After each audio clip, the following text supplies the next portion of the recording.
Here's the governor with his daily coronavirus update. Well, good afternoon, everybody.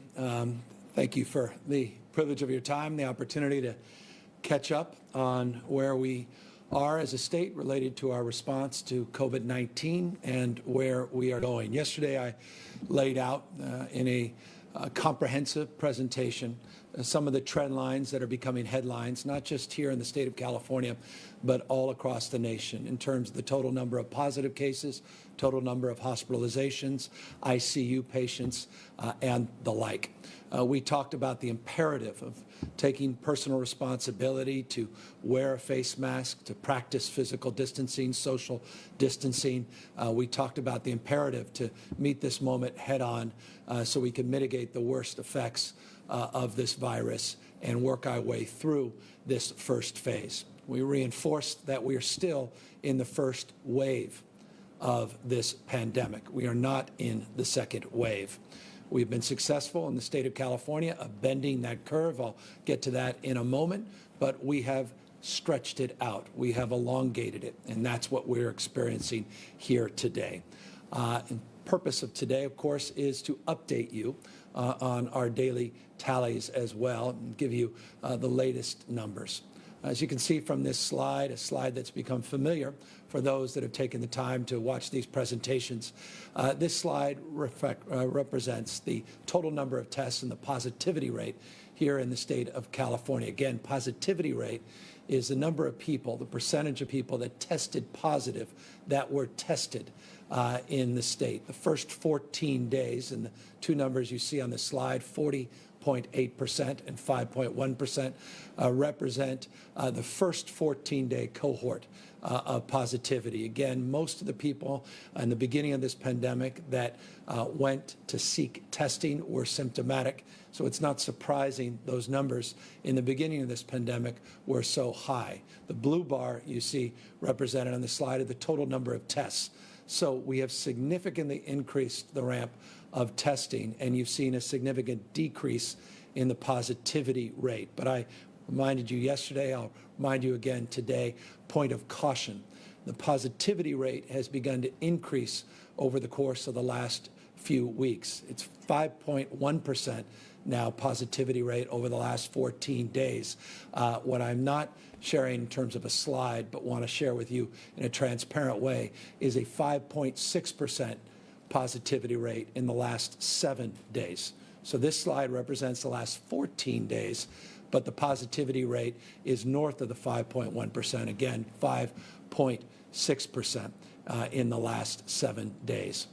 Total number of cases, yesterday we had a record high, 7,149 people that tested positive for COVID-19. You'll see today that number dropped to 5,349. Still higher than we would like it to be, still a point of concern. Yesterday we tested a record number of people. Over 101,000 people were tested in the state of California. Now north of 3.7 million, roughly 3.7 million people have been tested since the beginning of this pandemic. We've averaged over the last 7 days 88,000 tests in the state of California. While that is significant, it's not where we need to be. We need to continue to increase our testing, continue to increase our community, what we refer to as surveillance, so we can get a better handle of the total number of positive cases and understand the nuances between those with symptoms, those that are asymptomatic without symptoms, and those that are pre-symptomatic. But these case numbers, when you get a look over the course of the last few weeks, we are seeing roughly 56,000 new cases just in the last 14 days. And so points of obvious and real concern. Accordingly, we mark, as we've made this point on multiple occasions, consideration above all else to the total number of hospitalizations as it relates to people that are coming into our hospitals that test positive for COVID-19. Yesterday, I shared a slide with you that showed 29% increase in hospitalizations over a 14-day period. You could see from this slide, it's increased slightly to 32% increase in total hospitalizations over the last 14 days. We now have 4,000 240 individuals that are hospitalized as COVID-19 patients. Yesterday we shared, and I'll share it again today, a pie chart of the total surge capacity within our hospital system. This is an incredibly important chart, and this marks the efforts that we have advanced over the course of the last number of months, not just, again, to sit on our hands, but to address your anxiety and the legitimate concern we had to prepare for an increase in total hospitalizations. As you can see from this chart, some 52,745 surge beds have been identified that we can make available to meet the needs if capacity within our existing hospital system becomes stretched with COVID-19 patients. Like yesterday, today, roughly 8% of that capacity has now been absorbed. 8% of that capacity in terms of total hospitalization system capacity within our surge plan has been absorbed based upon the total number of positive patients in our hospitals. By the way, that hospitalization number represents a 3.5% increase compared to our previous reporting period yesterday. We look at ICU numbers, and indeed ICU numbers, not dissimilar to yesterday, are increasing. You'll see a 19% increase in this chart of ICU admissions over the last 14-day period. Yesterday it was 18%. So we're seeing a slight increase, 3% increase over yesterday, but over a 14-day period represents a 19% increase, 1,306 individuals within our total population of patients in our ICUs. This, represented on this pie chart, is roughly 34% of the available ICU beds within our system. If you compare this chart to the one I put out yesterday, we were roughly 29% or so of our capacity, or rather, 31% of our capacity, forgive me, roughly in the ballpark, a few percentage points higher today in terms of that blue part of this pie in terms of the total capacity for two reasons. One, the increase in the number of ICU patients, but also a decrease in the total number, the universe of available ICU beds. Remember, that number changes day to day based upon the entire hospital system and the availability of ICUs for patients that come into the ICUs for multiple different reasons. Again, 8% on the hospitalizations of capacity, about 34% as it relates to ICU capacity in the aggregate for the state of California. And I'll remind you, as I always do, we do not live in the aggregate. And so these conditions are different. These percentages are different by county. And we encourage you, and I'll say this on multiple occasions in the presentation today, encourage you to go to the covid19.ca.gov website, covid19.ca.gov website, to take a look county by county at what is available, looking at those attestation plans, which are the preparedness plans put up by your county health officials in concurrence with your county representatives that attest to certain criteria and conditions before they can move further into the reopening of their economy into these phases as they've been referred to. So that's an update in terms of the daily totals. I want to, though, go back and take advantage a little bit of your time today and talk about modeling. It can be a head scratcher, to be candid, going back months, watching all of these charts on the evening news, and cable networks, people debating the methodology of these different models, people using the University of Washington models, maybe those using Johns Hopkins models, California using the UCLA models, or the MIT models, or the RAND models, or I can continue down this path. Many different models are put up, charts and graphs, waves, dots, and if you're like me, they can become profoundly confusing. And so today, I want to simplify what often you are presented what you may look at and have your eyes roll, try to make some sense of it, and also to provide a framework in a moment where more people can participate in the modeling and avail themselves of their expertise to the collective effort here in the state of California, and we would argue across the rest of the nation, in improving our modeling capacity, making it more real-time, making it, more important than anything else, relevant in your lives. But the purpose of this model is to make 2 points. One is these models guide actions. They're not determinative of our future. You've heard me on multiple occasions make this point. The future is not just something to experience. We are not victims of fate. We can manifest the future. It's not something in front of us, it's something inside of us. I say this often. It's decisions, not conditions, that determine our fate and future. In the state of California, we are proof of that.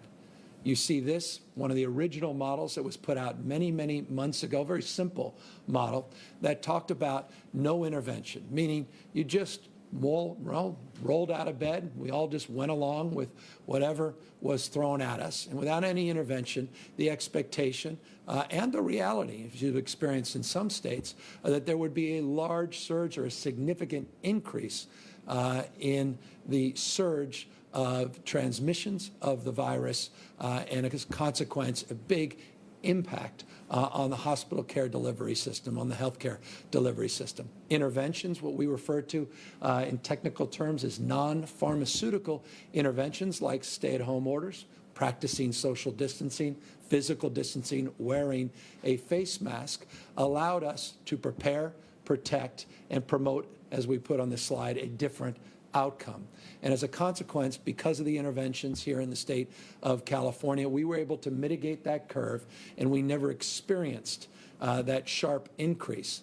But what we did do is we pushed out, because of these innovations, the growth of that curve, but more modestly, so that we had time to develop more capacity in our hospital system, more capacity to provide the protective gear that has become so important in terms of reopening our economy, and moreover, making sure that when people are in need of support and help, that we are there to provide it in a proactive, comprehensive, and thoughtful way. What we are doing today is not only trying to explain a little bit more about the modeling. Dr. Galley is going to come up here in a moment to do just that. But we want to open up the opportunity for more and more people to get engaged in helping us build our models, what we refer to in this slide as a model of models.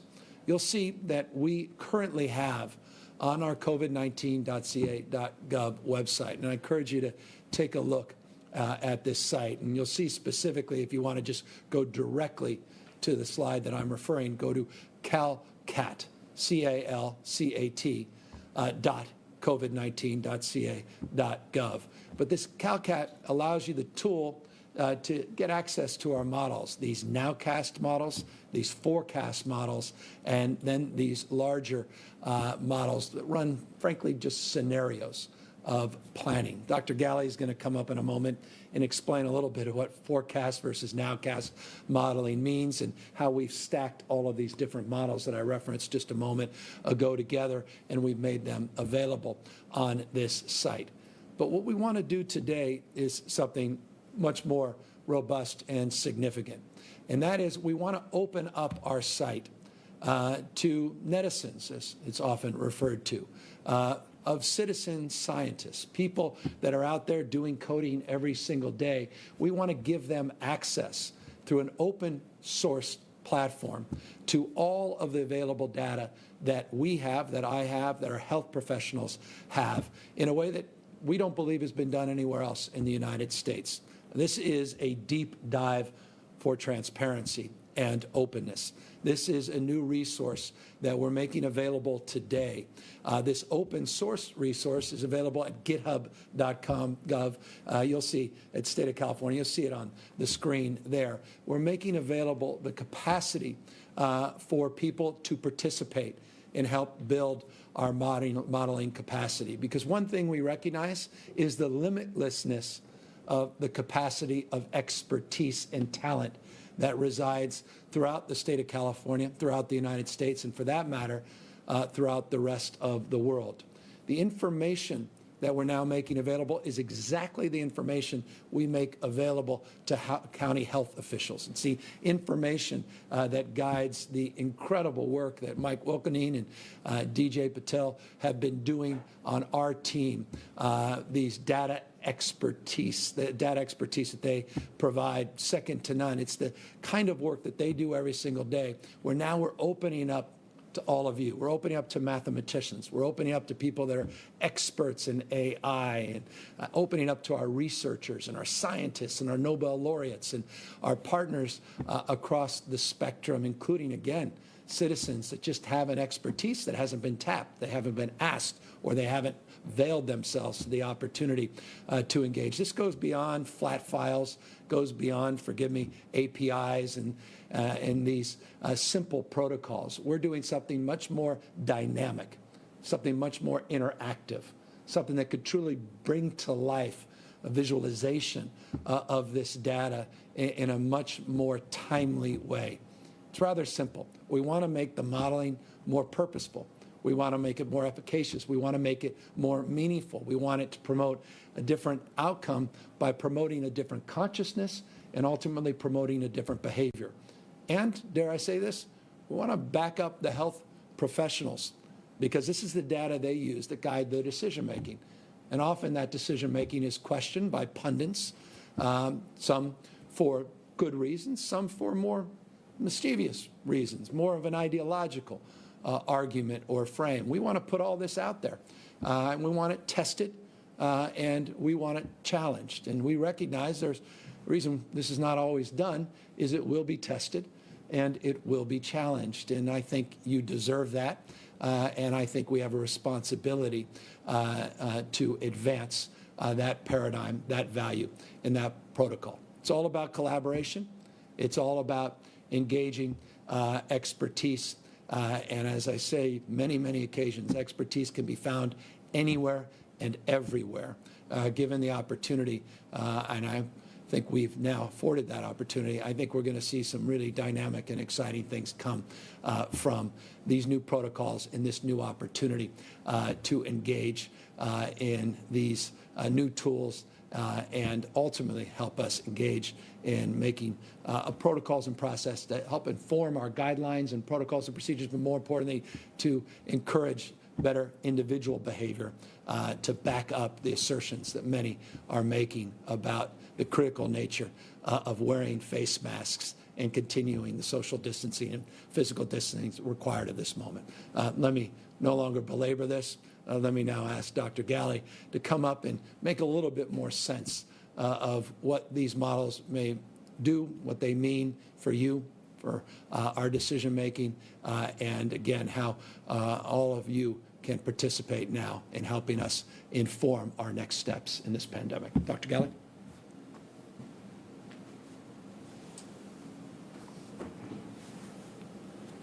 Thank you, Governor. Good afternoon.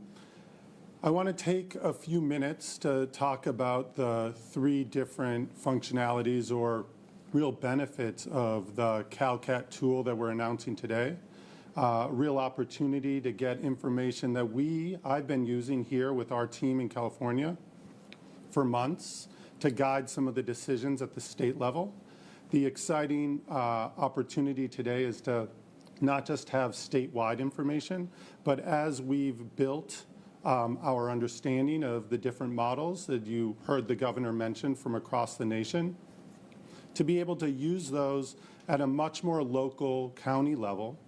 We know that county health officers and health directors are using this information on a regular basis, not to sort of support their opinions, but to really guide their decisions that are driving some of our actions as it relates to our response to COVID-19. So I just want to walk through three slides. The first one is really an understanding of what do we mean by nowcasting, what actually goes into a nowcast. It's very much like when my kids wake up in the morning and say, what's today's weather like? And I say, look out the back window and understand what's going on. Is it sunny? Is it cloudy? And it helps us understand what is going on today at this moment. It's really built around this concept of the R effective, or that notion of rate of spread. We've talked to you before. The governor mentioned just last week this idea of R effective, this notion that one infected person, if the R effective is 1, that person is going to infect one other person. If that R effective goes up to 2, it is one person infecting 2 people. And what we really want to see is an R effective that comes down below 1. And each bit above 1, so 1.1, 1.2, ends up growing our cases in quite dramatic levels. And that's when you see often those graphs or models that show the high, steep, almost hockey stick-like arc up. That is what we want to really work hard to avoid. And having this information, not just at the California statewide level, but to put it in the hands of people at the county level, allow this information to go into making decisions at that local level. The slide you see in front of you takes into account a number of different models that we've been looking at the state level. This is not California's own model, but that dark blue line that you see is actually the average of all of the other models that many of us are seeing in the news and in the press, and that we take our cues from. We believe that each of those models has strengths, and we wanted to put together a tool so that you can see the average, and those numbers get in the hands of local health officers and decision makers to guide future decisions. The next slide I wanted to go over is the forecast. This is very much sort of sticking with the weather analogy. This is like your 10-day forecast. This takes your current information, your current choices, and helps guide where you might be in the next few weeks. These are exactly the tools we see. They're built around that are effective for your communities, for your county, for the state, that help guide the decisions that we might make around how to emphasize and reinforce many of the things the governor has been mentioning over the past many days, focused on wearing our face covering, remaining physically distanced, washing our hands, staying home when you're sick, and protecting the most vulnerable. Again, we have on our calcat.covid19.ca.gov have a tool that brings together many of the various models, allows us to look at various different outcomes of the decisions that we're making today. The third slide is really highlights one of the key benefits of the tool, which is allowing us to look at various scenarios. The governor highlighted that today's decisions help us understand a few weeks from now through our models where we might end up. This tool allows us to take our current data, whether that's our hospitalization data, our case numbers, understanding some of those non-pharmaceutical interventions that we have in place, like wearing your face covering, staying physically distanced, and where we will end up in the next few weeks and months based on those decisions. And so it allows us to model exactly how we need to design activities and choices for today to help us plan for the future. And between these various tools, we believe inviting a number of new individuals to play with the tools, make them better, challenge them, as the governor said, that we will, as we increase our progress in our fight against COVID-19, have improved tools and make even better decisions in the future based on our work together. And I just want to reiterate that these are exactly the tools that empower your local health officers and local health decision makers to prepare better for what we're going to see in the weeks and months to come, and keep us as low risk and safe as possible in California as we continue to march forward in our fight against COVID-19. And with that, I'll turn it back to you, Governor. Thanks, Dr. Galley. So, look, bottom line is we want to really empower individuals. We want to empower you. We want to empower others that are willing to contribute code, time, attention. We're now making all this data easily accessible in a machine-readable manner, something folks understand, many others may be curious about. But the bottom line is we are making this a seamless process of engagement, a two-way engagement that we think will really advance the cause of understanding our capacity to deliver in real time our promotion to keep people safe and healthy in the state of California. Real progress has been made over the course of the last number of months putting this together, this platform together. That's why today we're releasing it. We're also putting out a series of other points of data. I have every morning, I reference this often, a dashboard that I receive with a lot of the information that we're providing here today and in previous days. We are now making all of that available as well, trying to, again, be as transparent as possible. Again, encouraging all of us with the knowledge that we possess currently and the knowledge and insight that we hope will be advanced through these efforts to make better decisions that ultimately can help us navigate and allow us to move forward in a much safer and more responsible way through this pandemic. In the spirit of safer and more responsible, let me take on a few questions in anticipation before they're asked. You may have seen some information came out, or rather the report that came out that Disney has not now decided to move forward next month, opening up their theme park. I want to just compliment Disney and their team for making that determination. It was referenced in their press release. The state of California had paused on providing guidelines in that space. That is an example of the data informing decision making. And that is exactly what we'll be doing as we move forward and we look at conditions as they change in real time. Based upon the data, based upon local conditions, we'll continue to engage in those counties that are having more challenge or trouble than other counties. Again, about 11 counties that we're monitoring through this technical assistance programs, supporting those that are advancing into phase 3 in a responsible and thoughtful way, encouraging that, again, based upon the guidelines that we put out to safely reopen. I can't say this enough. When the state of California puts out guidelines, it does not mean go. The guidelines are a document of how to safely and responsibly reopen the economy, not when.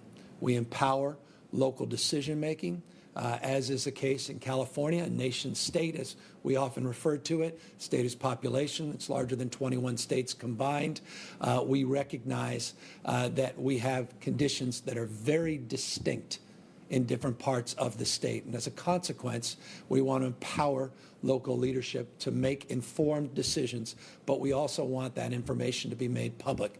And I encourage you and others to go to that public platform, covid19.ca.gov, to check in, see how your county is doing against the attestations that were put forth by county health officials, health officers, in partnership with their hospital system, in partnership with their elected officials. We will continue, as we do on a daily basis, to monitor all 58 counties in the state of California to provide technical assistance in real time.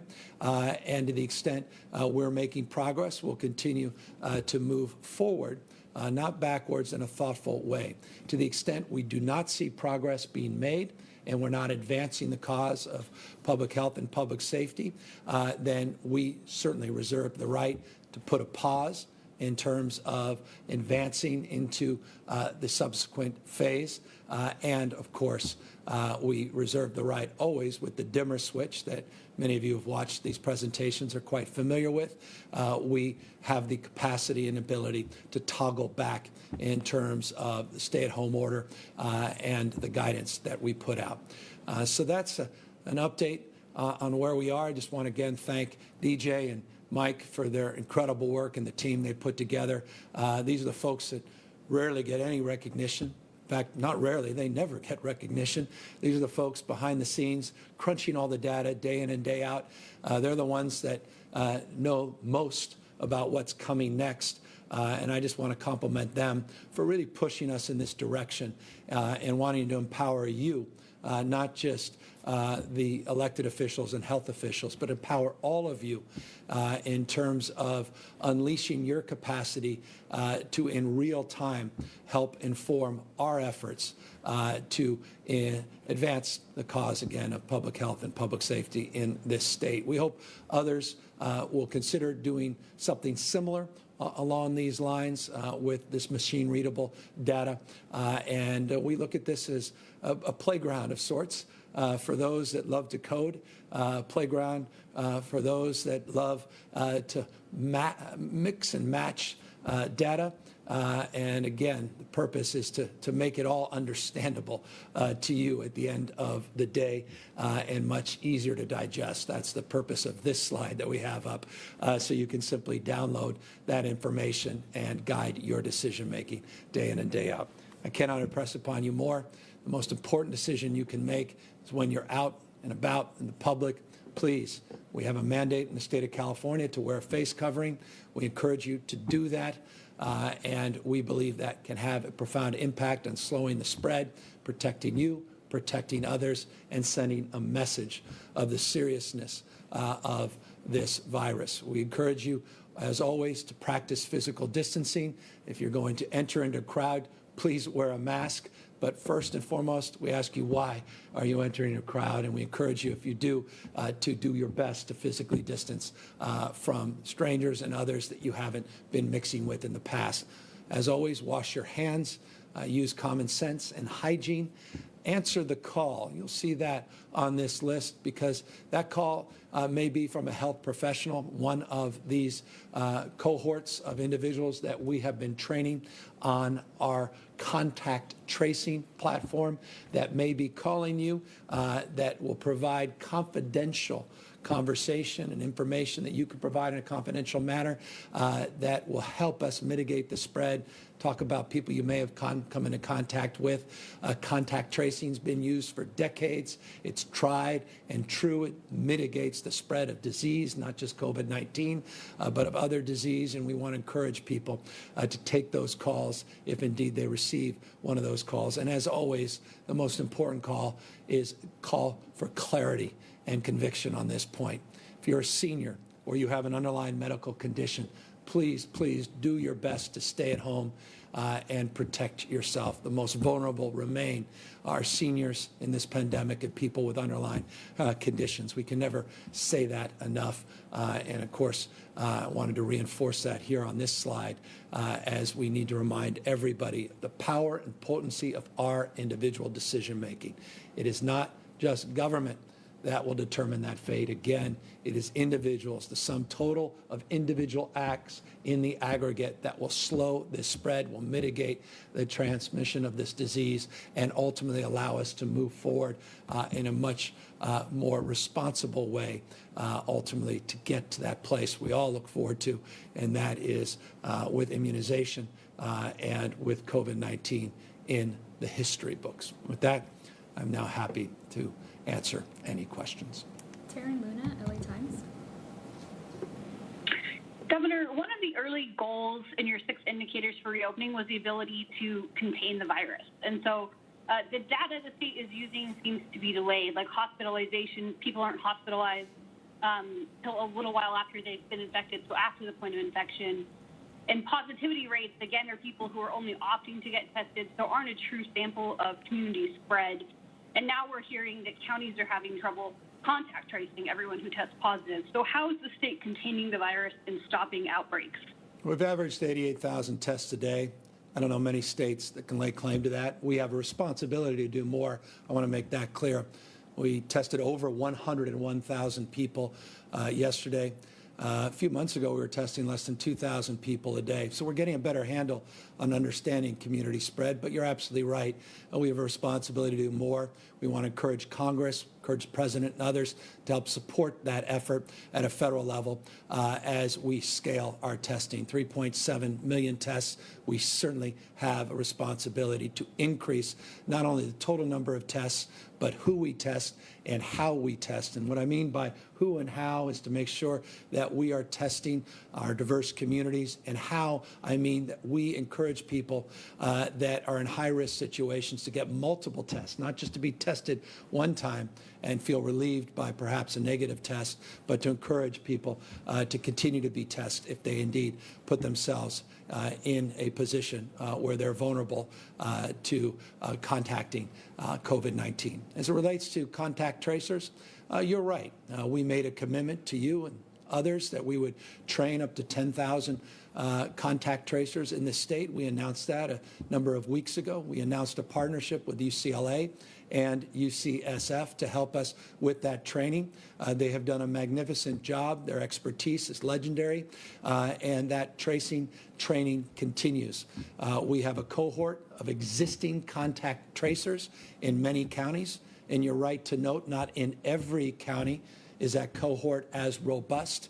Some of the larger counties have well-resourced contact tracing that predates COVID-19. Others are putting together their contact tracers. We've aided that effort not only by the training protocols through UCLA and UCSF, but also the platform we put together with Accenture, with Salesforce, and with Amazon. It's a contact tracing platform that is very familiar, not just here in California, but in other states like Massachusetts.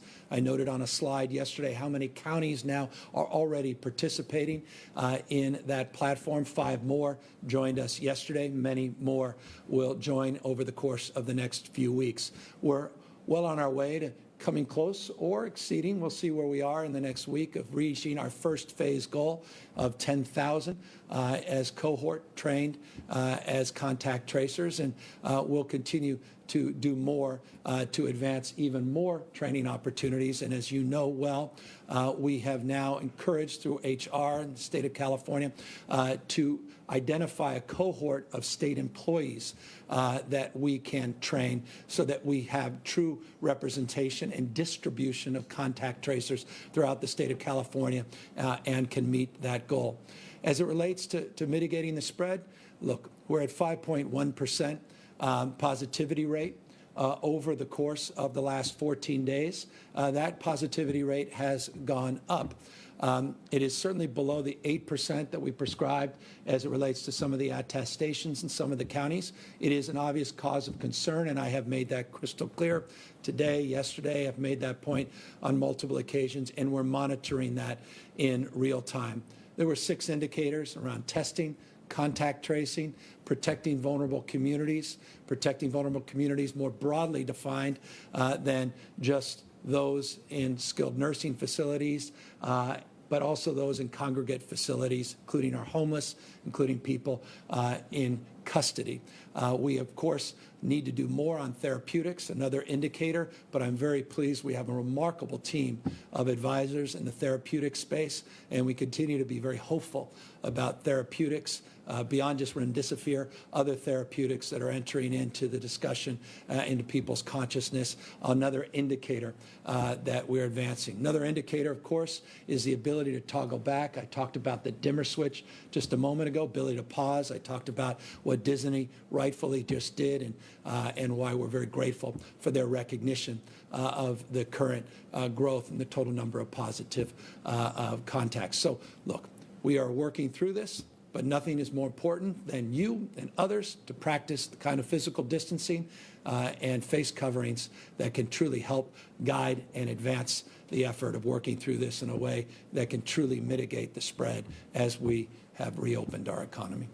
Alejandro Lazo, Wall Street Journal. Hi, thank you. Yeah, Governor, just about reopening. You often said California's reopening would be based on the science and the data, but now it seems some counties are pressing ahead without meeting certain metrics, LA County being a good example of that, failing to keep its number of new cases below the minimum called for by reopening guidelines. My question is, why is California in such instances no longer being guided by the metrics? Has the state made the choice that it's more important to ensure an economic reboot? I would encourage you to take a look at a number of the presentations we've been making over the last few weeks that would disabuse you of that frame and that notion. I referenced just a moment ago, we've referenced on multiple occasions, including on 2 occasions last week, that we were monitoring 13 counties at the beginning of the week, which were providing technical assistance, 11 in the middle of the week. We continue to monitor 11 very closely with technical assistance. Dr. Galley, in both instances, put out a dashboard which had check marks attached to it and had the data on a dashboard where we are monitoring very closely the attestations that are a requirement of these counties. You are correct to point one of those attestations out in one particular county. But as you can see from the attestations, which I encourage you to take a look at, it's available on the COVID-19.ca.gov website. There are multiple attestations that are attached to that. When people are out of compliance, again, they go on this watch list and they go through this technical assistance process. And so that's the process we're engaged in. It is data-driven. We take it very seriously and soberly. And I'll just punctuate that by giving you one specific example of an outlier in the state where we haven't been able to move forward with an attestation, and that's Imperial County, that simply cannot absorb the total number of new positive cases, hospitalizations. We have been decompressing their hospital system. We have some cross-border issues. It's just an example of the seriousness to which we take the facts on the ground, the data, but always guided by the enlightened leadership of local elected officials, health officers in particular, that are working in the spirit of collaboration. And you point out LA, I can assure you that spirit of collaboration is very much present in our day-to-day conversations with their team. Miles Plater, NBC Bay Area. Thank you. Governor, San Mateo County Supervisor David Canepa is proposing a series of fines to enforce mask wearing. I want to know where you are on that. And if not that plan, is there another one that could enforce it? Because you've said repeatedly that this is a key strategy to slowing the spread. Well, they certainly are. Look, when rules are in place, laws are on the books, be it wearing a seatbelt, wearing a helmet. Our belief, public health and safety requires, along those same lines, doing the equivalent, wearing a face mask, that local electeds have the right to direct their police departments and their sheriffs to enforce that law in a thoughtful and judicious way. So I appreciate leadership at the local level. I was a former county supervisor, so I'm quite familiar with those responsibilities, and I respect the supervisor's seriousness as it relates to this issue. Our approach at the state level is to be guided by enforcement at the local level first, but we have made it clear, I made this clear yesterday, I've made it clear on multiple previous occasions, that we have tools at the state level, and those tools include OSHA, they include the regulatory framework, and easy one to understand for bars and restaurants, nightclubs and the like is the Alcohol Beverage Control State Agency, where we can enforce guidelines. As it relates to mask wearing, we again have begun with the process of not a closed fist, but an open hand, an open heart, a recognition that we put forth just a few days ago on Monday with Governor Schwarzenegger, Governor Brown, Governor Wilson, and Governor Davis, where all ex-governors, current governor, we put out a PSA where we all acknowledge that none of us like wearing these face masks, but that we feel that this is not a political issue. 2 Republicans, 2 Democrats represented by the ex-governors, that this is a responsibility we all have to share a collective responsibility to one another to mitigate the spread of this disease. So you get a sense of the spirit that we want to bring in. It's the spirit of education, the spirit of collaboration, the spirit of cooperation, spirit of engagement. And we hope that's the first approach as it relates to enforcement in this space, not a punitive approach.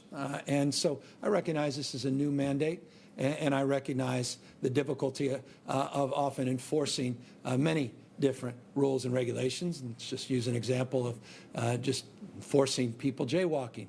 where there's certain abuses, certain areas where people are putting themselves in harm's way, you tend to target that enforcement. And I think that's a spirit that I think we all align to, and I hope that's the spirit, I believe that's the spirit of that supervisor you just referenced. Andrea Borba, KPIX. Good afternoon, Governor Newsom. We've got a question about the dimmer switch that you've so often referred to in reopening the state of California's economy. At what point, as we see rising cases and increased hospitalizations and increased ICU admissions, at what point do you stop turning on that dimmer switch or even reverse it? Is there a metric you are looking at specifically? Yeah, I made a reference a moment ago to the issue of hospitalizations and ICUs and the importance we place on those numbers. When our system cannot absorb, when there's a capacity consideration or limitation, that's when we obviously have alarm bells that are raised and concerns that are debated and discussed. We put out very publicly those 11 counties that we are monitoring, that we refer to, and forgive the language, on this watch list of sorts. And we look at the criteria that they attested to and currently how they are functioning related to that criteria. And when we see things coming particularly out of balance at the local level, that's when we work with local health officials to understand what their capacity is and what supports they may need. A good example, again, forgive me for going back to it, is Imperial County, where it was clear that they needed a lot of support. And I've mentioned this on previous occasions that we brought this FMS process out. These are the field medical stations. We brought in experts from the state of California. I talked to Vice President Pence, who was generous enough to reach out and provided even additional resources with representatives of the federal government at CDC. And that's an example of a county where we simply put a pause. We're not moving forward. We're not attesting to any criteria to allow them to move into phases that are very familiar in other parts of the state. And so that's the framework. We're at 8% roughly of our capacity on our surge plan on hospitalizations today, a little over 30% on the ICUs. We have, by the way, alternative care facilities outside of our hospitals, which add a little bit of absorption. They're in 10 key counties, including, by the way, the reason I'm bringing it up, Imperial County. We have beds being used in Imperial and San Mateo County, to connect the dot to the previous question around a San Mateo County supervisor, making available those resources outside of the hospital system. So again, when that starts to get capped and we start to see movement, we start to see resource depletion, resource constraints, that's when we're concerned. One area, and forgive me for belaboring answer, I think all these questions are outstanding, deserve comprehensive response, not a flippant 140-character response. But one of the areas that is foundational, was also one of the indicators that was referenced a moment ago in one of the questions, is protective gear. It's just incredibly important as we ask you to wear a mask that we demand through the guidelines we put out working with industry, that industry is protecting its workers and you, its customers. And one of the most foundational ways is to have appropriate protective gear, hygiene protocols, and the like. I just couldn't be more pleased. We have now received over, just in one contract, 29 million N95 masks.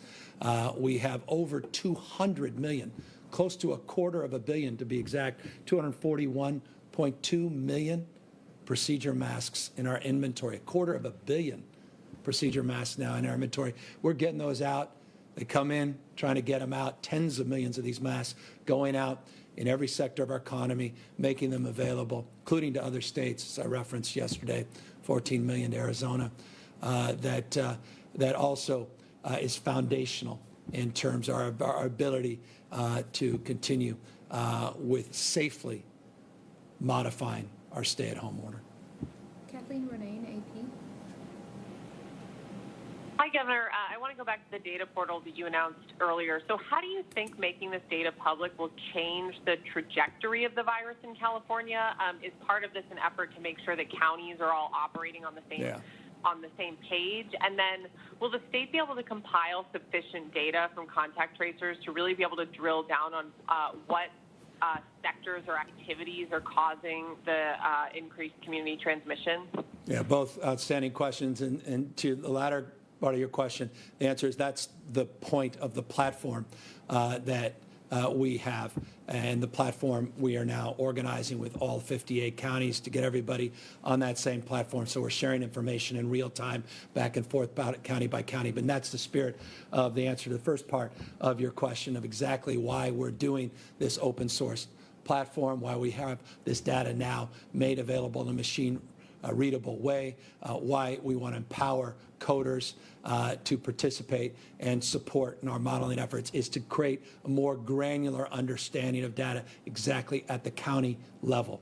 And so the more robust, the more enriching that data is, the more it's shared, the more it's challenged, the more it's considered, the more likely we will be making decisions with clarity and understanding in real time of the conditions on the ground. So it's precisely why we think it's maybe a confusing announcement when we talk about machine readable and we talk about flat files and APIs, these programming interfaces, and people roll their eyes and coding and netizens and the like. But all of this really does matter. It's all the stuff that goes behind what we often just take for granted when we take our phone out and we download something and we use something. It's all that stuff that lies underneath that informs a visualization of that data that ultimately can inform better behavior at a granular level. That's the purpose. Sophia Balog, SACB. Hi, Governor. So you had talked earlier this week about how your administration was putting out more detailed guidance for certain sectors in terms of, the mask order and how they're supposed to use masks. And I'm just wondering if you can give some more clarity. The school's guidance says that schools are supposed to teach and reinforce the use of cloth face coverings, masks, or face shields. But it's not clear from the guidance that those are actually required. So can you clarify, are masks going to be required for school children? And does your administration expect that schools are going to be able to get young kids to consistently wear masks in the classroom? So full disclosure on the school question, we are still having a very robust conversation with the Superintendent of Public Education, Tony Thurman, with the State Board of Education leadership, including Linda Darling Hammond, and our team, and there's a work group. And so we're continuing to work forward to clarify that because it is a more complicated question than you can imagine based on the 1,000+ school districts and the myriads of opinions that are coming back. What was foundational, interestingly, in being able to answer this question is to understand exactly where we land on issues like ADA and specifically where we land on this budget deal.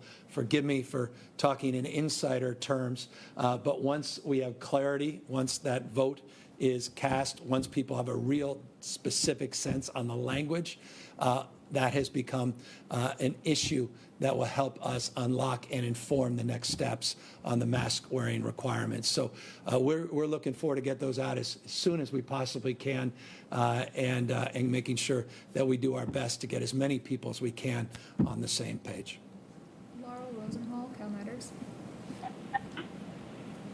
Thank you so much. I'm going to take it in a different direction and ask about something in the budget agreement you made with the legislature concerning job protections for workers who take paid family leave.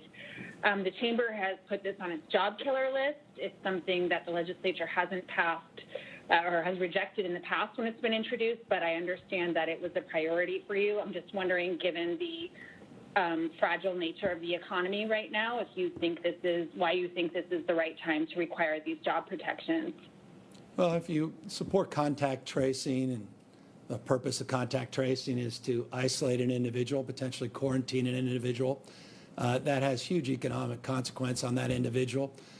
In order to encourage the kind of engagement with our contact tracing workforce, we want people to be honest and transparent where they're putting their health first and not concerning themselves about their economic conditions. And if they put their economic conditions ahead of their health conditions, that can impact the greater economy in a way that's particularly deleterious. As you know well, we have a task force on paid family leave. It's a value I've long embraced. Forgive me, I continue to embrace it because I believe that our nation, our state, is unbalanced in terms of caring for our workforce, caring for families, caring for caregivers. And so often is the case that people are not attending to the needs of their family members, which is impacting society in a very deep way. There's no substitute for caregiving, outstanding parenting, where they're pulled away because they're not afforded the rights and privileges that are extended quite universally in most of the industrialized world. I believe the United States can do more and do better. That's why we conceived of and convened a task force a year ago. It was a predicate that brought our chief of staff, Ann O'Leary, to this job because of her passion, her conviction, her resolve to do more, particularly for working mothers, but also across the spectrum for workers generally. So this was a recommendation that came from the task force. We made progress on paid sick leave last year. And all this does is say, well, if you're paying into the system, you can't be fired if you take advantage of the right to draw down that support if your health is impacted. I don't know that having a restriction on just firing someone is particularly deleterious. So it's just something I support. Good people can disagree.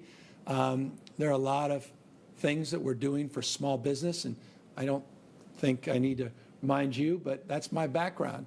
I know a thing or two about small business. I had the privilege to start dozens of small businesses, quite literally dozens of small business. Managing general partner, took pen to paper, took an idea to fruition, opened businesses with one part-time employee, some businesses with hundreds of employees. And I deeply respect the entrepreneurial spirit, the business community in this state, the vibrancy, the innovation that defines the greatness of this state and how the dream is predicated on social mobility and the opportunities that entrepreneurs provide in terms of making real their ideas and passion and putting them into action. And so I am very sensitive to answer your question about the vibrancy of our business community. And again, I don't come at it lightly, but quite learnedly and with a deep realization of consequences of decisions that we make at the state, local, and national level. I'm not ideological about this, but it is something we believe in. And forgive me, because I would be remiss. The first partner in the state of California made this a top priority herself. We have 4 young kids. She's been an advocate for the cause of equality. And you're not going to be serious about equality in this state and nation. You're not serious about the cause of equality in this state and nation unless you address the disparities in caregiving at home and the responsibilities that are placed, those burdens, when those responsibilities are exacerbated by responsibilities at work without the benefit of being able to create a little bit of balance, a little bit of understanding, capacity, relief. So we believe in that paradigm, and appreciate the Women's Caucus and the state legislature has also made this a top priority, and I believe they have done a wonderful job advancing this cause. John Carroll, KPBS. Yes, good afternoon from San Diego, Governor. I have 2 questions for you. The first one is, we are concerned over here in San Diego County because of the very terrible situation in Arizona right now with their hospital situation. Have you given any thought to what the governors in the tri-state area have done, and forgive me if you answered this yesterday, in making people coming from hotspot states quarantine once they get to California? That's my first question. And the second one is, have you recalled the ventilators that we have in California that we've loaned out to other states? Thank you.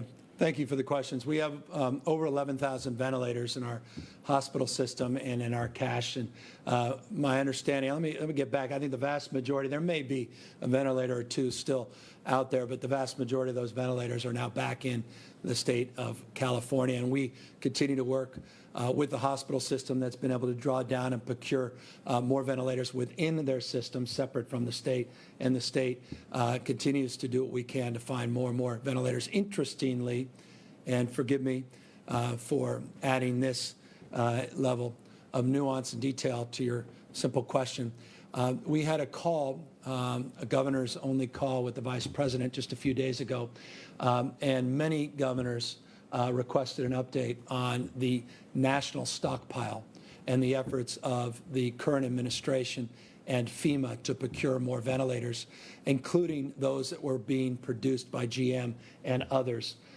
We were given assurances, all of us, that that stockpile was not only being replenished, but substantially increased. Tens of thousands of new ventilators that are being procured and will be made available just in the next number of weeks. They gave a number in the tens and tens of thousands in July that will be made available.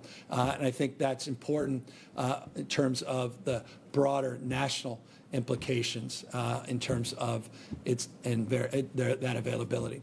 As it relates to Arizona, you may have heard me a moment ago say 14 million masks in partnership with FEMA we've sent to Arizona. We feel a deep sense of responsibility to support American citizens and to support people in need.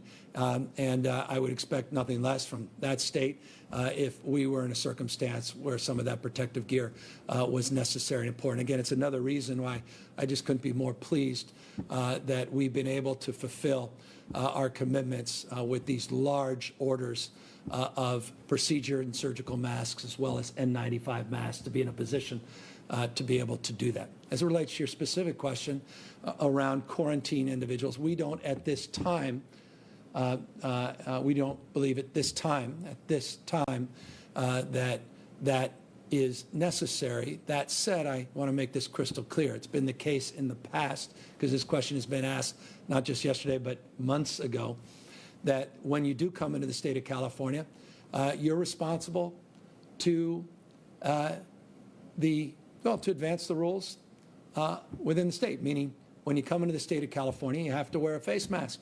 When you come into the state of California, you have rules and regulations and health guidelines that have to be enforced, and we expect will be advanced. And so I think the message should be very clear. Anyone coming to the state of California is subject to the mask mandate and the guidelines that we have put forth. But at this moment, we're not shutting down our border to other states. Final question, Josh Haskell, ABC 7. Yeah, Governor, I know you just talked about the masks to Arizona, but are you monitoring what's also happening in Texas and Florida in terms of their positivity rates as well as Arizona's on the rise? And what can we learn from what's happening there? Is there anything that you believe those states can learn from what California has already done? Let me say this, peril of critique. If, as governors, we're not humbled, we should be. I think we would do a disservice to each other if we're not humbled by the conditions that persist in different parts of this country. And in just a moment's notice, these conditions can radically change. So we should be humble. That's what I've learned. I'm trying to practice it for months. Certainly been humbled by this entire experience. These numbers are humbling. While we have a 5.1% positivity rate over a 14-day period, and it's increasing, you're correct, that positivity rate is not as high as those three states you've mentioned. But I'm not here to attack the governors, point fingers. We are working in a spirit of collaboration and cooperation with governors, Democrats, Republicans, human beings that want to do the best they possibly can and care deeply about their states, their families, their communities, the world we're collectively trying to live. We may have different approaches to things. So that's why when people have asked previous question for ventilators, we were very proud we could provide ventilators to, I think, 5 different states. When we've been asked for masks, that we want to afford the availability of masks, expertise, to the extent now that we have provided all of this data to every governor in the state, every health official in the state, to every university in this country.